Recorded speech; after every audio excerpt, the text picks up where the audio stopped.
আমাদের কাছে অনেকে সহযোগিতা চাইতে আসেন। আমরা হয়তো সবার মুখের হাসি ফুটাইতে পারি না। কারণ আমাদের ওই সামর্থ্যটা নাই যে সবার মুখে হাসি ফুটাবো।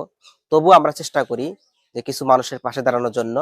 তার ধারাবাহিকতায় আজকে আমরা এক অসহায় হিন্দু মেয়ের বিয়ের জন্য আমরা সামান্য কিছু আর্থিক সহযোগিতা করতেছি। কিন্তু আমরা যাকে দিচ্ছি তাকে আমরা ক্যামেরার সামনে আনতেছি না। সেজন্য আমি নিজে ভিডিও করতেছি মূলত স্বচ্ছতার জন্য যে আমরা যে কাজ করি আমাদের প্রত্যেকটা কাজের টাকা মানে কিভাবে ব্যয় করা হয় এবং কোথা থেকে আসে এই জিনিসটা আপনাদের জানানোর জন্য। এক ভাই ২,০০০ টাকা দিয়েছে ওই হিন্দু বোনের বিয়ে উপলক্ষে। আমরা এই যে ২,০০০ টাকা ৫০০ এই ৫০০ ১,০০০ আর এই ১,০০০ ২,০০০ টাকা মূলত আমরা ওই বোনের বিয়ের জন্য দিব। আমরা আসলে সবাই মানুষ।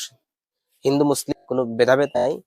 আমাদের চোখে যে অসহায় যে দরিদ্র মানুষ সে যে ধর্মেরই হোক, যে ধর্মেরই অনুসারী হোক সেটা আমরা কোনো ভেদাভেদ করি না। আমরা চেষ্টা করি যে প্রকৃত এবং অসহায় দরিদ্র মানুষের কাছে সহযোগিতাগুলো পৌঁছে দেওয়ার জন্য।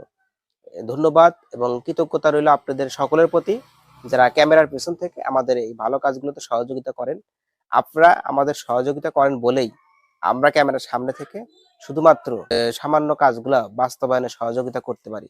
বাকি সকল অবদান এবং কৃতজ্ঞতা আপনাদের সকলের।